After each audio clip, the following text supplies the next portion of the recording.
Which, So, and speaking of that, have you learned about the wonderful scam of Top Shot with the NBA? I couldn't believe this is a real thing. no, I did I not. can go into this a little bit because I only read about it briefly, but I get the gist of it. Oh, okay. This is actually great. So, because we can actually talk about, um, yes. So we can talk about this. Okay, because this is great. So I can actually tell you about NFTs because I learned about them and they're wild. And Yes. I actually do like NFTs. The idea. Okay. So, do you know how much Maybe you do you can know about maybe you can explain it to me further. But from what I saw initially, I was like, "Damn, I would love to make money off of this." it? Okay. So the way that NFTs work, and this is the way that I understand it, doing some research here and there. The way that they work is essentially, and this is not just talking to the NBA, this is talking just in general about what NFTs are. So NFTs are essentially pieces of original content, and essentially you can consider an NFT like a certificate of authenticity. Like basically, like say you take a picture at a concert or a baseball game, or you catch a picture of a dunk, that was incredible. You can post that picture to online, and you can create an NFT for it, which is basically a certificate of authentication, and it is essentially a code that will be attached to that image forever, which is backed up on the blockchain, which is where all of the Bitcoin, all that is backed up on. Yeah. And essentially what it allows people to do is if you take that picture, you have the original, you have that NFT attached to it. What that means is if I take that picture and I copy and paste it somewhere, I do not have the NFT for it. So somebody can easily tell that. You can easily look at it and be like, "Oh, that's not your picture. Like you copied that, it's not yours." So Sure. what it allows you to do is, and this is what the NBA has capitalized on and what card companies have capitalized on, is you can own the NFT for an incredible play. So for instance, we're watching this Zion Williamson block. You could own this NFT for this block, which basically means that that video that shows that block, you have the original authenticated, this is the original post for it. So any copies made is fake, obviously, or a copy. Now what you can do with that is, say you're a digital artist, because there was actually one digital artist that I'll talk about. I don't remember what their name is, but I do remember hearing about the headline of it. So essentially, if you're a digital artist and you make all your art online, you can create an NFT for it, and it's almost like if you had a painting that's the original and then you had a painting that's a copy of it.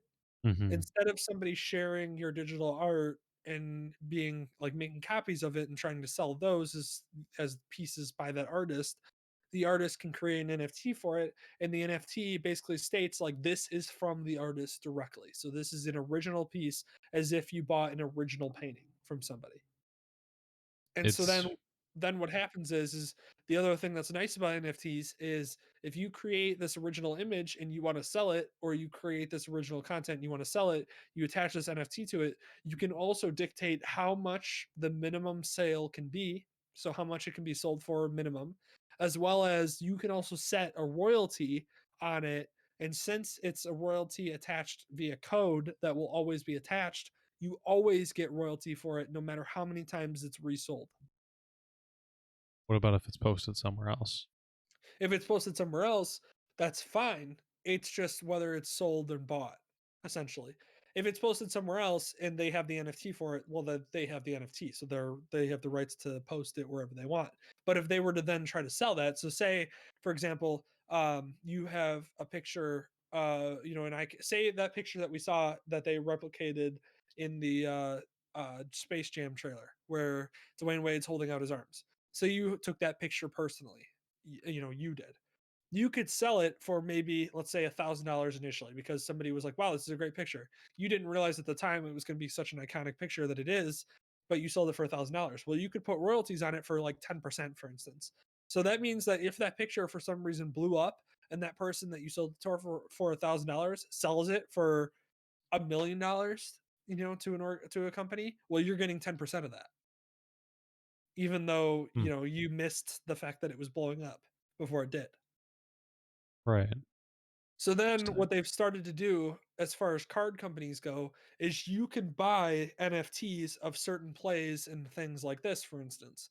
So like for instance, think about it this way. Like if Steph Curry the other night passed Wilt Chamberlain for the most points scored on the Warriors organization. So he became the leading point scorer. Say you took a picture or video of that field goal being made, that you can have the NFT for. Think about how much you could sell that for, like to a Steph Curry fan.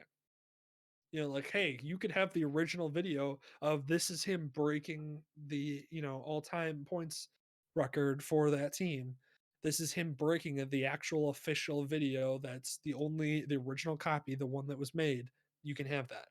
It's kind of like saying that you could have an original painting or you can have an original, thing. Like, yeah, you could buy copies of the painting all you want. Like my girlfriend has the Starry Night painting on her wall in a poster. You can have that all you want. I mean, it's the same concept. You could Yeah. copy and paste pictures and videos all you want. But to say I have the original is a different story. Interesting. Okay.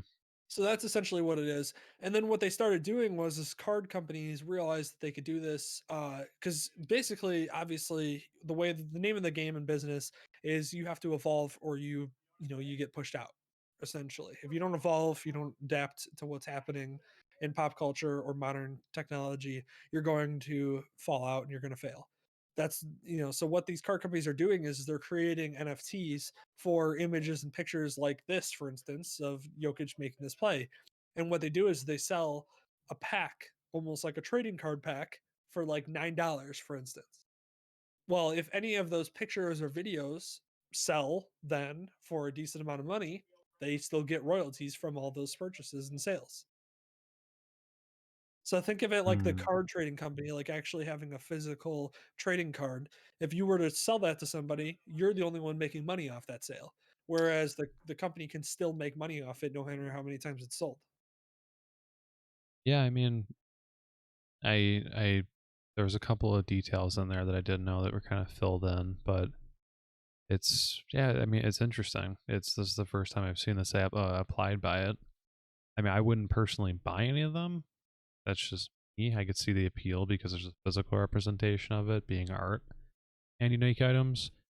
The digital representation is something I didn't really expect to actually stick onto because the whole idea of digital was being able to have copies and duplicates and access for everything. Well, and I think But if that's there's a where market, this market finds its home is that we're in such a market where you can copy and do all that, but if you're the one that actually has the original, like I saw for instance people were taking like memes and people that had the original memes or yeah. whatever made NFTs for them. So that way like the original meme could be bought and sold and like you could actually have the original meme, NFT, which basically states like this is the OG, this is the original. Yeah, and I guess the question is just like I don't understand the value in that. Like, I mean, who cares really? It's not like it's not the trading card, you know? It's Well, like but you here's the have thing, this. why should you care about a trading card? Well, I get that, but it is a physical representation of something. I agree you really shouldn't care about it either, but digital is even further disconnected, I guess. Especially if it's a meme or something else. Yeah, but the That's thing is crazy. like there's a lot more options, because you have videos, you have pictures. Like I said, you could take a video, whoever has, like somebody took a courtside video of Steph Curry making that shot and has everybody's crowd reactions and everything like that. If they made an NFT up for it and sold it to a Warriors super fan or a Steph Curry super fan, like that fan can be like, listen, I have the original video courtside of Steph Curry making the shot, and it's as if you're saying like I have an original card or I have an original autograph Yeah. or whatever. Yeah, no, I definitely understand that. I guess it's just personally, it's just not something for me, especially with these absurd prices. This Yeah, I isn't mean, like applicable for the normal person at all. no, At there are all. some absurd prices that are being sold on these, and it's partly because like you're obviously right now you're looking at like the most ridiculous ones because they're very limited, and that's how trading cards are. I mean, that's see it right there. Yeah, $230 million buying and trading digital collectible copies. And that's what I'm saying is the market allows for if you make a trade, it's like having a trading card and selling it on eBay and you make, $2,000 off of a card that you bought for, $100, for instance. You're making a huge profit on that card, but there's also the original company that made that card can also still uh get make money off that. And I'm not just talking about the card company, I'm talking about literally anybody. So I heard there was a digital artist who I guess is like a famous digital artist who's like probably one of the most well known, sold his collection or sold a collection for 61 million, which sounds ridiculous. Yeah, but it's the same thing as if you sold a collection of Van Goghs for 61 million. It's like it's the same concept of like this is a famous painter, they or a famous artist, they created artwork that people value and then it's sold. Yeah. I don't know. So, I don't know how I feel about it. It's interesting to me because I also am trying to think of like, okay, how could I apply this to other things? I could absolutely see this spreading into like niche markets and stuff that isn't the NBA or that isn't anything else. I mean, this literally could be applied to anything. I could think of like you have the original code block for something, but um like a code block being something like that's like something on GitHub or like a program or something like that. mhm. Kind of it's kind of the opposite of what people who would be in that realm would really want because a lot of people want free access and open source to everything. It's kind of like the antithesis of what people usually do with anything programming or like CS related. But for like other things that are based off of that, I mean, like loot boxes and games, pretty much the same thing. It's just another iteration of that. I'm just trying to Well, see where other places it would apply because it's an interesting idea. I just see like the money is ridiculous. and Basically, I the just want to way take advantage of that. yeah, but the way that you have to think about it too is that like you have to think about it this way that like if you don't want to buy it, then and you don't care about it, well then you don't buy it. It's like Yeah, I mean, it doesn't sure. it doesn't affect you in that way.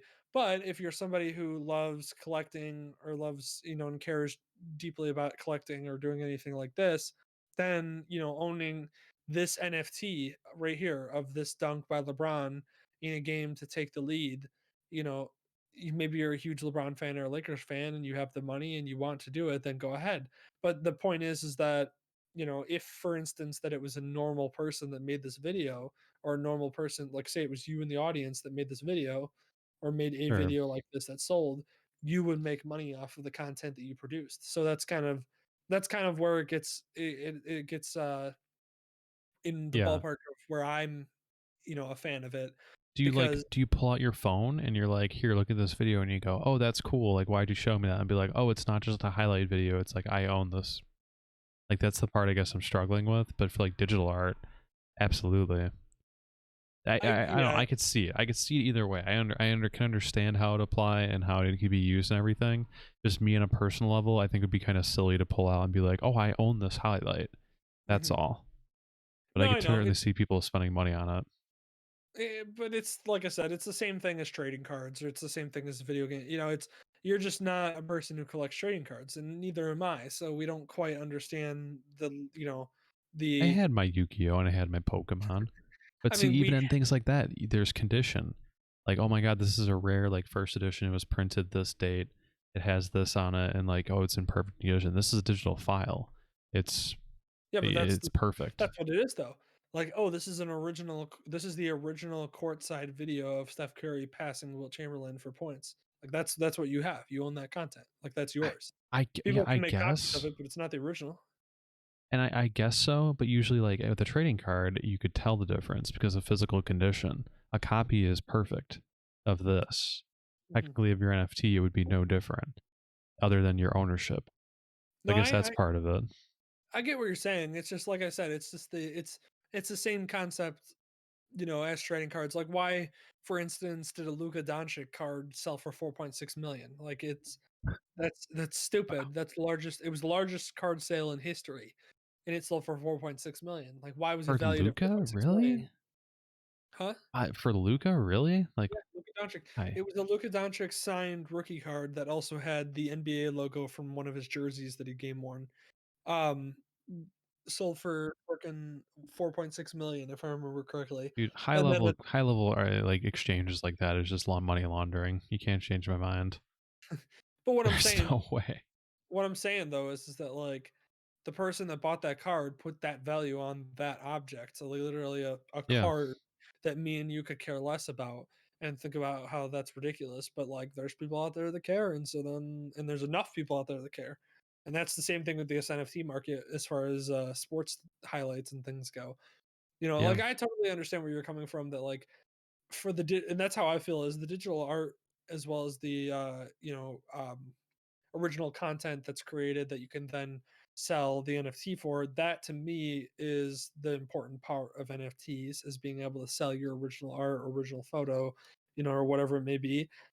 I do understand that like some of these, like, watching this dunk, like this is a dunk I watched on ESPN. Like, why is this such a big deal? But the thing is, why is a trading card a big deal? Well, somebody put value on it, and there's enough people that put value on it that it has this price.